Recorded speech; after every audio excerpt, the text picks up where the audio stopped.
So we're here with Tom Lawlor, UFC fighter, Ultimate Fighter competitor, and now he's a pro wrestler. Were you always a fan of pro wrestling growing up? Yeah, I've loved pro wrestling ever since I was a kid. As far back as I can remember, I would watch professional wrestling on ESPN in the afternoon. I'd be at my grandparents' house, where I'm talking like mid to late 80s. I would never miss an episode of WCW Saturday Night. And then obviously I also watched a lot of WWF when I was growing up.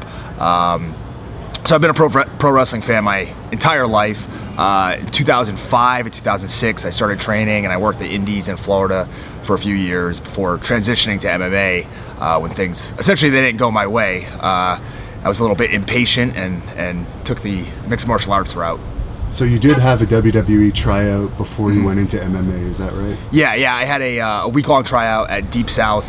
One of the tryouts where they bring you in, take a bunch of bumps, do a bunch of drills. I didn't get to work in front of any of the agents or anything, so it was kind of lackluster as far as my experience went.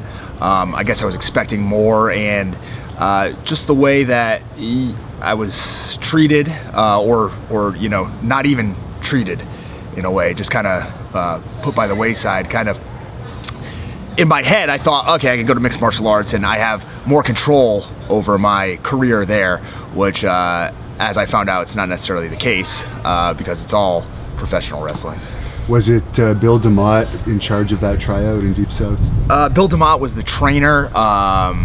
It was set up through Jerry Briscoe. I had done like, extra work at a Raw, and I had spoken to him there, and he set me up there. And I'm sure there's a million guys who have the same exact story. They go there, call us back on Monday when you're back home. You don't get an answer. Keep calling, hoping for the best, and it doesn't go your way. So I was in that same boat, and I was not happy with the way that I ended my wrestling career. I kind of just, after that tryout, I kind of went away, and went and did MMA, and I was never happy with the way it ended up, so I'm glad to be back here now. Did you have any favorites growing up? Yeah, it's so bizarre. Everybody asks that, and of course, like the Ultimate Warrior was a huge favorite of mine when I was a kid. But now, if I go back and I watch those same matches, I'll watch Rick Rude, and I'll be a lot more impressed with him than I was the Ultimate Warrior. Or I'll watch Mr. Perfect, and be more into what they're doing. But as a kid, it was just the intensity that he brought, the excitement. I was also a big Sting fan as well, so I'm not sure if it was just the face paint that, got me into it, or if it was something that those two guys had. They were tag team partners, before starting off, so, maybe there's something that those guys had that drew me to it, clearly. And what was your first thoughts of Ultimate Fighting when it first came onto the scene? I guess you would have probably been around 13 or 14 probably. Yeah, I think I was 12 years old. I remember I was in 6th grade, so I was either 11 or 12 years old, and I saw UFC 2 was the first one that I saw on videotape. And essentially, I had some friends that lived down the road from me. One of them was a few years older, and he would watch the tapes and then beat up his brother and myself. So I got like a rude awakening really quickly, realized how tough I was not.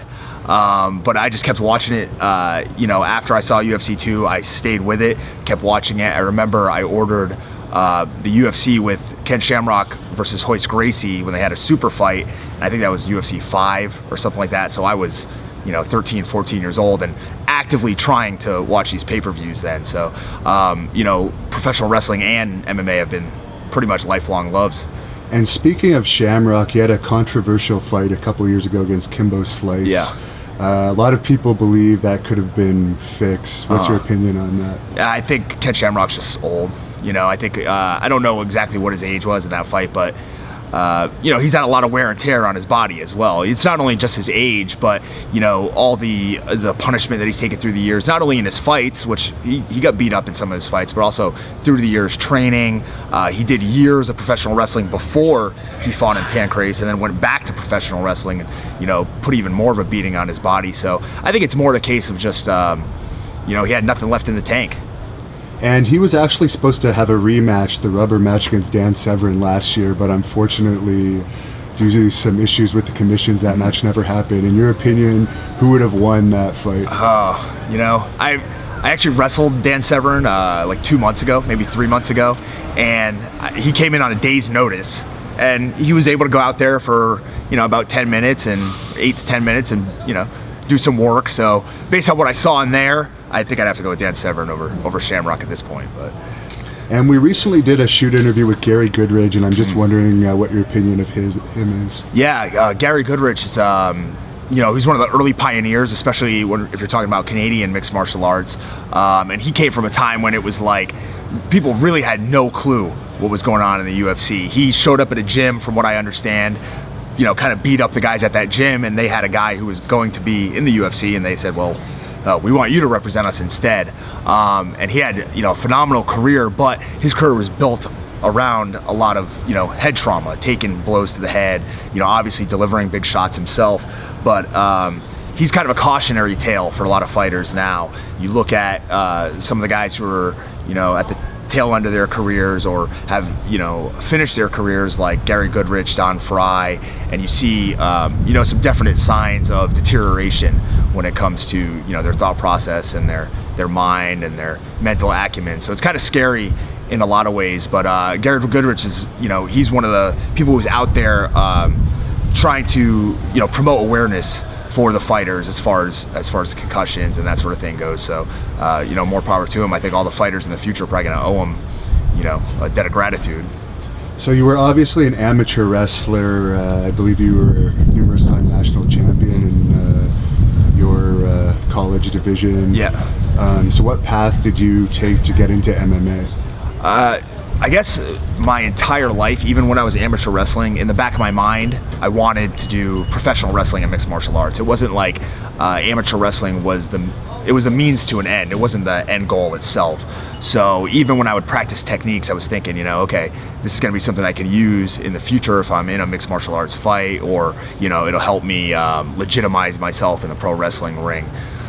So really, like, I got into amateur wrestling so I could do MMA and pro wrestling, and not the other way. Like a lot of guys look at amateur wrestling and then have nothing to do afterwards and go into professional wrestling. I was kind of the opposite.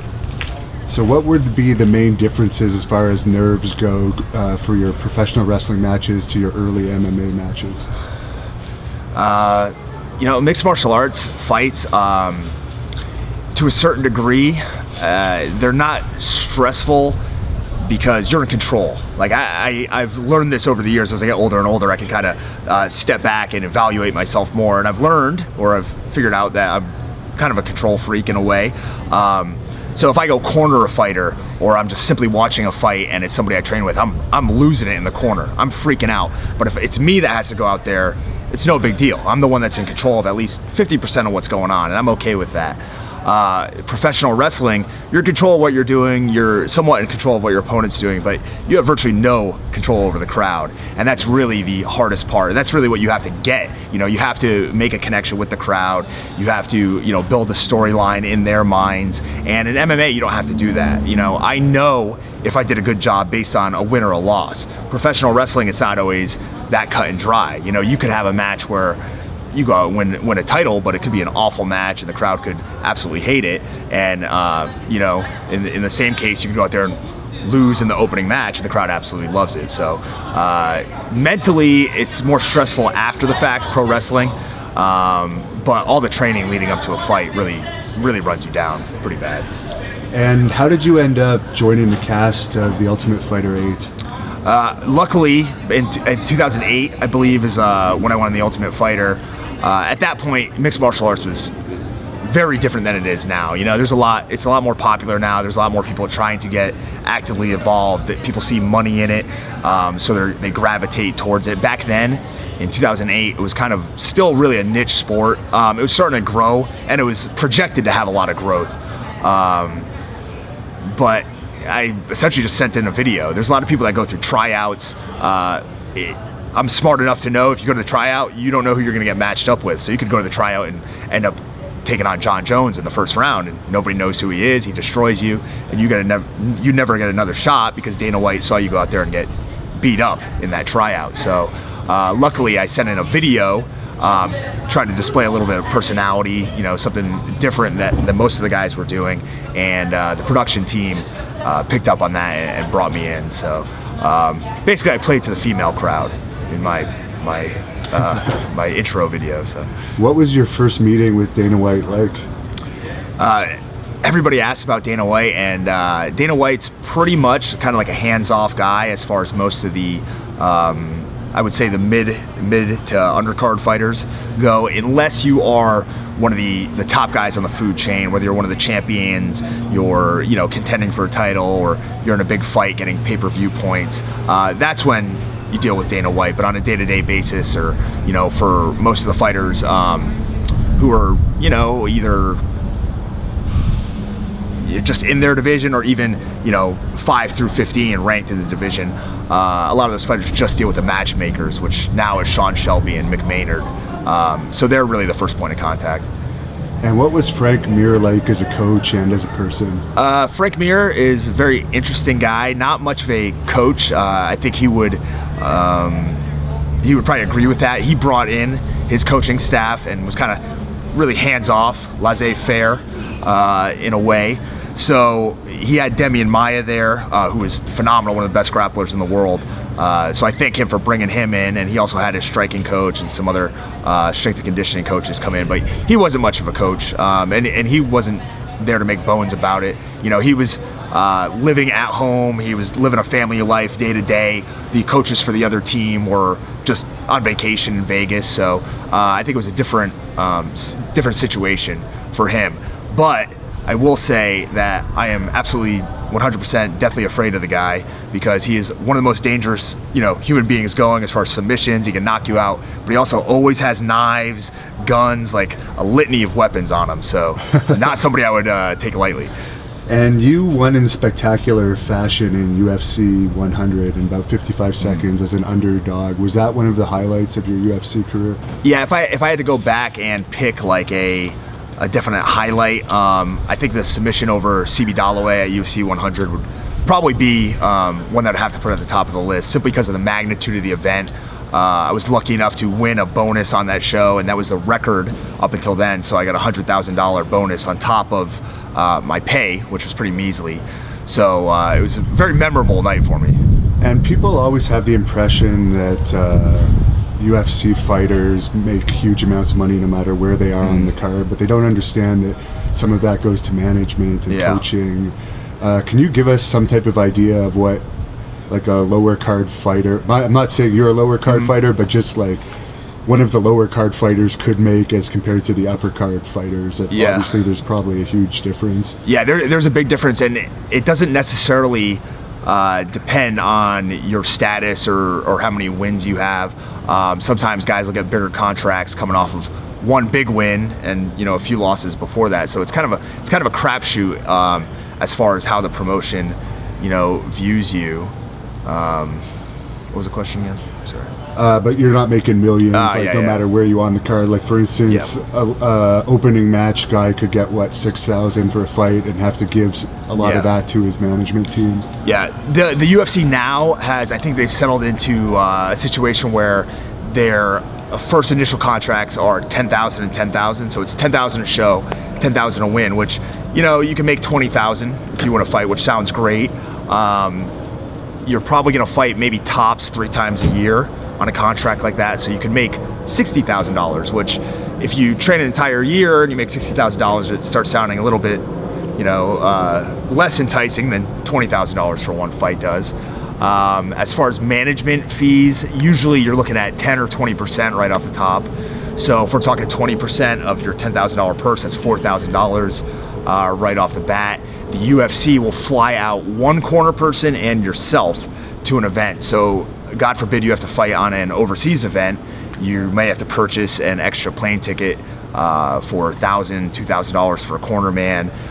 If you're fighting overseas and it requires a long time period to adjust, like say people fight in Japan or Australia, you have to fly for an entire day, so you get there, your body's all out of whack. So guys will go early, but the UFC doesn't cover that. They may cover the flight transportation out there, but they don't cover the extra hotel costs, that sort of thing. So there's situations where in the past there's been fighters who are in debt before their training camp, go through a fight and win and come out on the other end still without any money.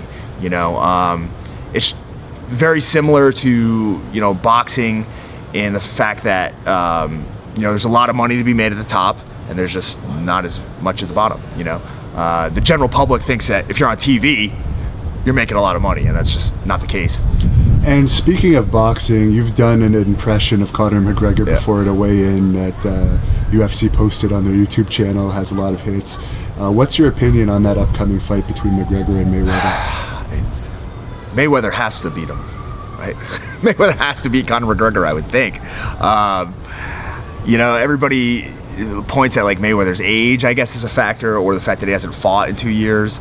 But when you take somebody who's been training in one discipline their whole life, and then you take somebody, despite the fact that Conor's been boxing and training boxing for like 15 years, Floyd Mayweather was brought up in boxing. His entire family is entrenched in it, and that's all he's been doing his whole life. I think if Conor makes it out of 4 or 5 rounds, it'll be a good thing for the UFC. I think people will take him more seriously.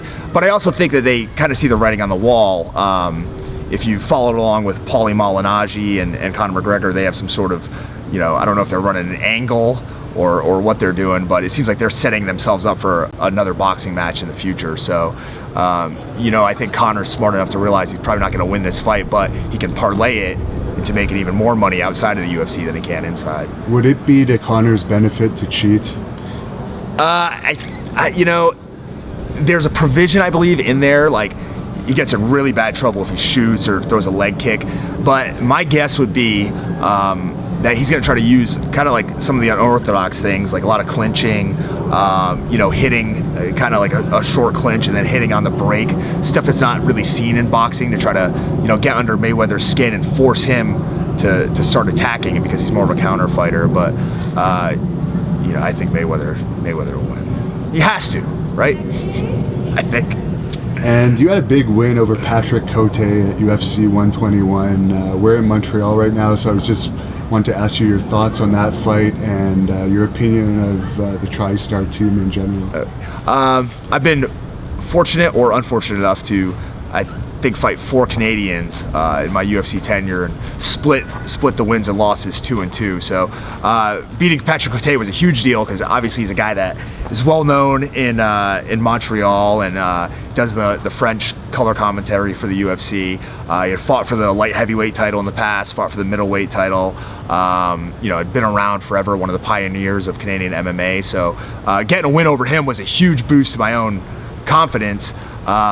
But at the same time, I've lost to 2 other Canadians here in Montreal, and I defeated 1 other Canadian in the U.S. So I guess I need to fight all the Canadian guys in the States, and then I'll win, and then I'll lose here in their home country. So. And what do you think about GSP coming back to the UFC? I think it's the right move for all the parties involved. I think it's the right fight. A lot of people are upset about GSP taking on Michael Bisping because he's not a true middleweight, and even if GSP wins the title, he'll probably vacate the title. But I mean, let's be honest, this is a sports entertainment business. It is a legitimate sport, but at the same time, it's entertainment. So when you look at the amount of money that can be made, when you look at the intrigue around the fight just between GSP and Bisping, it's a no-brainer to make that fight, in my opinion. And who would you put your money on in that one? I'm going to say Bisping, actually. I think just the time off for GSP is going to play a factor, and Bisping's cardio is insane, through the roof. And I think coming back after such a long layoff, despite, how good a shape GSP can get into, I think there's going to be some ring rust, or there has to be. It has to be expected. So, Bisping might not be the most exciting, the flashiest fighter out there, but he's solid in every aspect. And I think that his size will stop GSP's takedowns, and his cardio will probably give him the victory. And he's become a very good talker. Yeah. One of the best. Yeah. He may have a job in wrestling once his MMA career ends. Well, he'll probably stick with his commentary gig. That's which true. All these, like Daniel Cormier, him, all these guys that are still fighting and have those gigs, like, they're set. Now, you mentioned the entertainment aspect of UFC. Brock Lesnar has been given some opportunities in the past because of his name, and it's from what we understand, there's a good chance he might be returning to the UFC. next year, possibly. What are your thoughts on that? I believe you even challenged him at one point. Yeah. It was actually after UFC 100. I called out all the guys who were like fighting for the titles. I guess I can look at it from a few different aspects. If I'm Brock, actually, that's the one person I kind of question the motives, because he could go and fight for the UFC and probably make about 10 million, but he's also making that in the WWE, and it's not as if he's in a situation, or I don't believe he is, where he needs to make a bunch of money. So being in there and knowing what I know about taking all the head trauma and taking a bunch of blows, kind of leads me to believe that maybe he's not making a mistake financially, but in the long run, health-wise, could be a mistake. But if it's just a one-off fight with John Jones, and he's doing it because it's a huge payday, obviously I'm sure he'd train and try to win. But if he's going into it looking at it from that aspect, then it's one thing. Going back into MMA and doing a bunch of training camps and trying to go for the title, I don't think Brock Lesnar's going to do that. I don't think it would benefit him at this point in his career. But I fully expect John Jones to win that fight if they end up fighting. Right, because Brock has lost his last 3. Well, I guess his last one was a no contest, but his other 2 were pretty devastating first round knockouts, I believe. Yeah, it was Overeem and Cain Velasquez, I think. It might have been who beat him. And what are your thoughts on Bobby Lashley in MMA? He's had a pretty good career so far. Yeah, it's unfortunate that Bobby Lashley's kind of on the older end, because MMA to a large degree is a younger man's sport. Especially as time goes on and the game kind of progresses, you see younger fighters starting to really reach the top at a quicker rate. Bobby Lashley has been phenomenal. Obviously a great amateur wrestler. He has a look, he has the size, he has everything that Bellator wanted, everything that they need, to kind of push the heavyweight division. But I think just time isn't on his side, and it's unfortunate because he could have been somebody that they pushed. They could have given him a belt, and I would gladly accept him as the world champion. Look at him. And I think on Joe Rogan's podcast, he pointed out that Lashley fights in a lot of states where there's no testing. Is that correct? I'd have to go back and look. Yeah, there's a lot of places like Texas is notorious for having kind of a shady commission. I remember back in the day, Josh Barnett, I think it was Josh Barnett was suspended, or somebody was suspended, and maybe it was Vitor Belfort or something, and they kind of, put the fighters in Texas to kind of, skirt by the wayside, I guess. I can't remember where Lashley's fought. I don't know if he's fought on Indian reservations. I know Bellator runs a lot of shows on like Indian reservations. Sometimes their commissions aren't, the same as the state athletic commissions. So. Because you would think that UFC may have been interested at some point. Yeah. With Lashley's name value, and he's not a bad fighter. So. Mm-hmm. Yeah, I'm not quite sure what the deal was with the UFC, if they ever made a legitimate offer, or if they kind of viewed that as, maybe they viewed Brock as the cash cow, and Lashley was just not at that level, so why put the money into him? I'm not exactly sure, but it seemed like Bellator had some real plans for him. Maybe even push him towards the heavyweight title, or Lashley and Kimbo would have drawn huge ratings. Now, unfortunately, it's not going to happen, but, Lashley's a legit star. And Batista had an MMA fight. Yeah. Di you happen to catch that? Yeah, I was there. I was live at Batista's fight. And he had an awesome manager. First of all, I don't know who the guy was, but I was pretty sure it was the jacket from Michael Jackson's Bad. The red jacket, he was wearing it everywhere. Batista, I'm going to give the guy, as much credit as he wants, because he went out there, he didn't go out and kind of in the CM Punk mold and make people believe that he was going to be, a phenomenal fighter. He went out there and he trained. He knew what he was getting into. And he went out there, stood toe-to-toe with the guy and ate a bunch of punches before he realized, well, this isn't a good idea, and shot and took the guy down. But he made no bones about it. He was doing it because it was something that he loved, that he wanted to do. He wanted to get the experience. He wasn't pulling the wool over anybody's eyes, and you have to give him a lot of respect for that. And I mean, clearly the guy he knows what he's doing. He knows how to market himself. He knows how to make money, because he's doing great. He wasn't a great MMA fighter by any means, but a lot of people aren't. He's making more money in the movies now. Yeah. And you mentioned CM Punk. I got to ask you about CM Punk. all the training he had, Yeah. top trainers for 2 years, dedicating himself to MMA. With that performance, we knew that his chances of losing were going to be likely, but are you surprised at his overall performance? Yeah, I was a little bit surprised by how little he showed. I guess one part of my mind, I thought that the fight would go exactly like that. He would just go out there and get dominated. But like, you mentioned that he had been training with Duke Roufus. He'd been training with some of the Gracie brothers, and he had been doing that before he was even, brought into the UFC. So I think there was an idea that he was already better than what people imagined. And I got a lot of people ask me questions when they were showing the countdown shows, and they would show him training, and he was doing okay, and he'd beat some guys on the show, but then people were asking me if they thought that was a work, and they just brought guys in to lose for him. I think you can't expect somebody to train for 1 or 2 years and be world class at anything.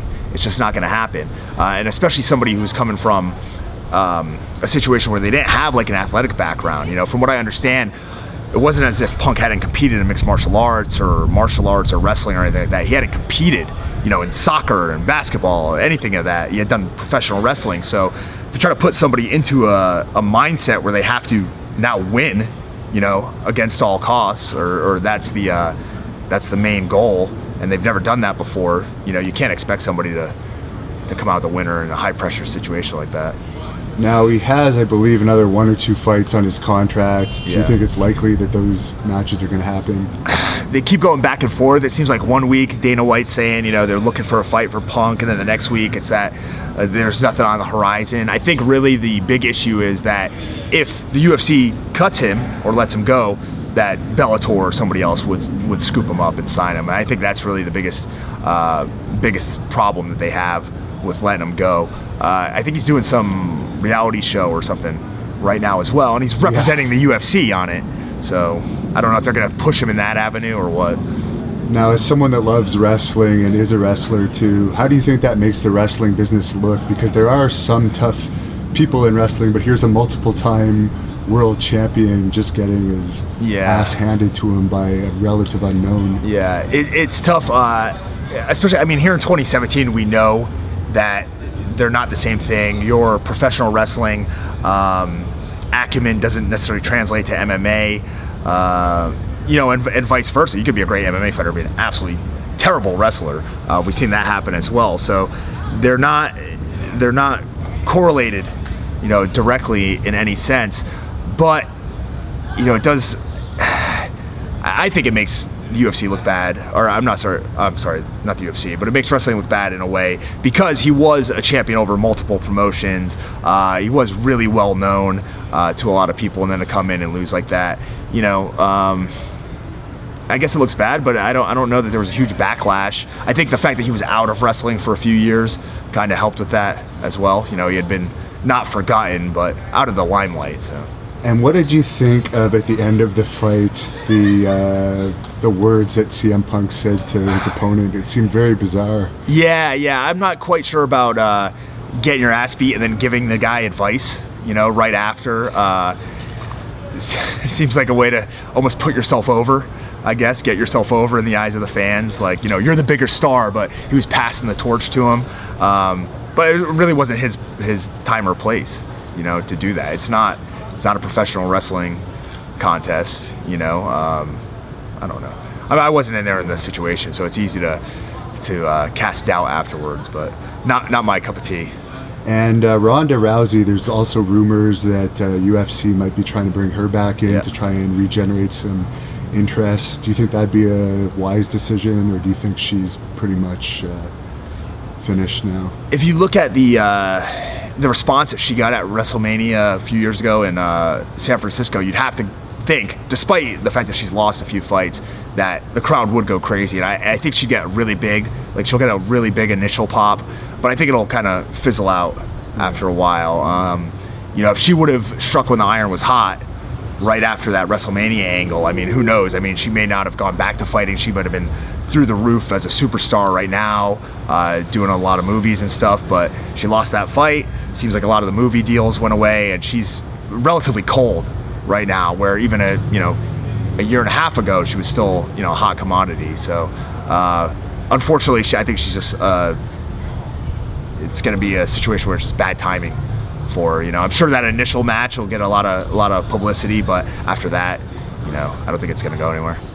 But if she did go back to WWE as a wrestler, I mean, they were able to make fans forget about Brock Lesnar's defeats pretty easily, so you never know. Yeah, I guess Brock Lesnar, came out, no worse for the wear, and was able to go back in and kind of re-legitimize himself.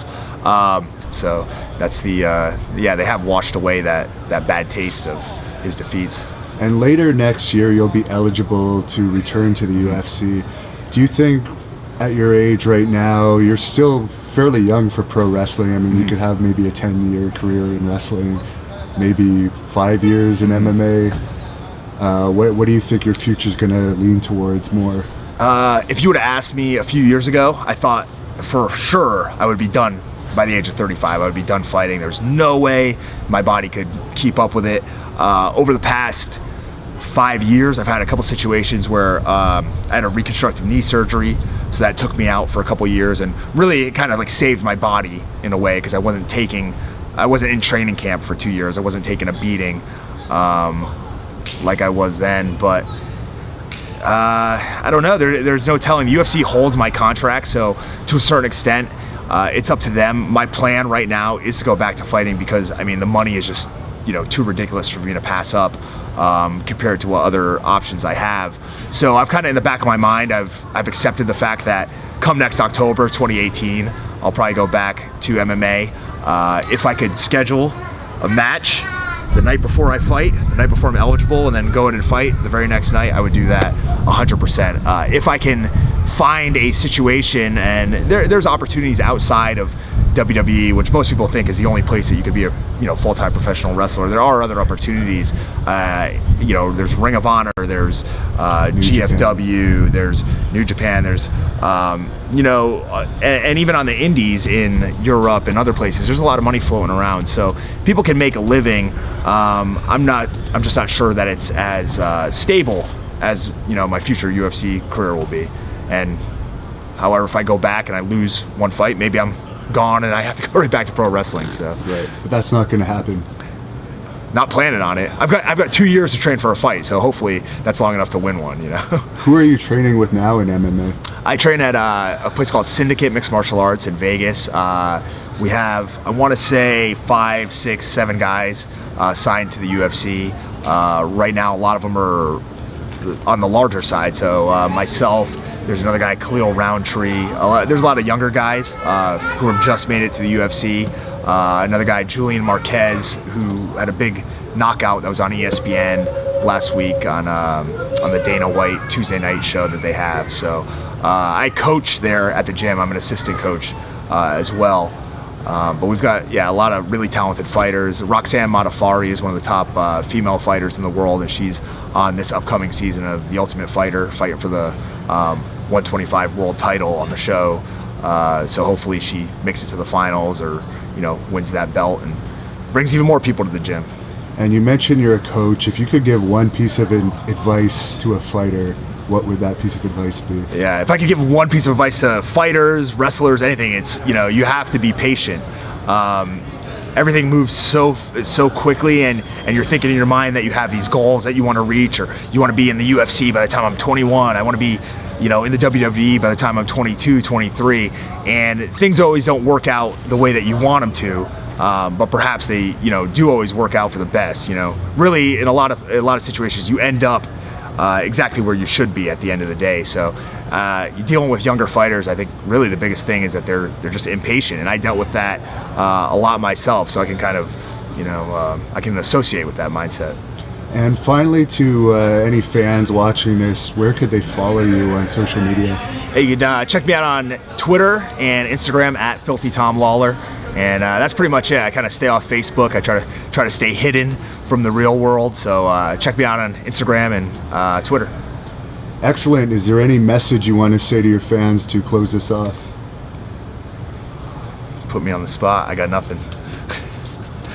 I probably don't have any fans, so what am I going to say to them? Sounds good. Thanks a lot. Yeah, no problem. I'll tell you good luck for tonight, but I'm not going to. Damn it.